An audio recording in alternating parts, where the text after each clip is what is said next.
Well, for some time now, we've been sharing with you one of the latest in the buy now, pay later short-term financing. And one of our friends of the take has been sounding the alarms, danger, danger, sounding alert, which many people are unaware of. Let's bring in friend of the show, financial expert, Andrew Poulos. Welcome back to the show, my friend. Morning, Chesley. And you've been sounding the alarm about this buy now, pay later tied to our credit reports, right? Yeah, I think this is going to have some sort of effect. Obviously, better for some, worse for others. Depends on how each individual manages their credit and how much buy now, pay later loans they've got out there. Yeah, I mean, tell us about what this is. For people that may not know, what is this really? Yeah, I mean, buy now, pay later means you can put it on an installment plan. There's companies, popular ones are Affirm and Klarna. So it could be anything from, for example, buy whatever you're going to buy and pay it over 4 installments interest free, or it could be pay it over 24 installments, for example, 36 or 12, whatever the case might be. It's over an installment plan. The longer the period, likely perhaps of interest rate.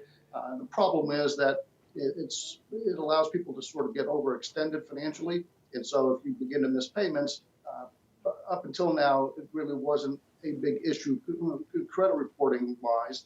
But now the credit reporting agencies, FICO, is going to start reporting in September. And that's where the issue is. If you had late payments, those late payments will now begin to appear in your credit report. And of course, that'll have some sort of a negative impact. Andrew, are these the ones that we see when you're on your phone? Maybe you're shopping a little bit there. You see some sneakers you want, for example, and it says, you know, you can pay $150 now, or you can pay 4 installments of $30. Is this what we're talking about? Yeah, that's the sort of program we're talking about here, right? So you go out and buy things. A lot of times people get comfortable with that because they're like, oh, okay, I can afford this. Then the next time they go out or they shop online, they're like, okay, I can afford this too. And before you know it, you've got too many buy now, pay later loans, basically, and it becomes unmanageable in addition to all of your other debts. The other concern that I've got with this now beginning to be reported to credit agencies is the credit utilization, what we call credit utilization, meaning how much of your available credit is being used. The higher the ratio, the much more impact it'll have negatively on your credit report, right? And so that's the concern. It's not necessarily that if you've had any late payments and missed any payments, it's also that if your credit utilization, your available credit, let's just say amongst everything, is hypothetically $10,000, and you're using 9,000 of that 10,000, or even 7,000 of that 10,000. Percentage-wise, it's significantly high, and that also has a negative impact on your credit report. Wow. So young people especially should be listening up to this, right? Because you may buy several different things, and the more you have out on these, you're saying it's going to negatively impact your credit rate.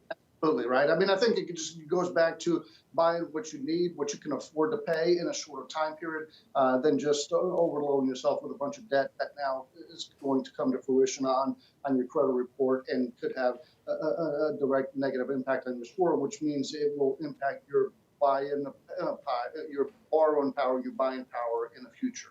Wow. Yeah, you don't want to get that hit so early on, right? Are there any other blind spots that people should be tracking with these payments? Yeah, I mean, overall, I think you start being proactive with your credit report, seeing what's on there. If you've got buy now, pay later loans, let's work towards get them paid off sooner than later. And if you've had any late payments before on any of these, try to be current moving forward. The one thing is with late payments, the older the late payment is, the less impact it has on your credit score. So if you've had one, say 6 months or 12 months ago, try to maintain a good repayment history moving forward. So that way, that 30-day late is just basically gets older over time, and it affects your score less. And that way, you can see your score begin to rise. Wow, Andrew, thanks so much for your insight, man. Really appreciate it. You always give us good stuff, my friend.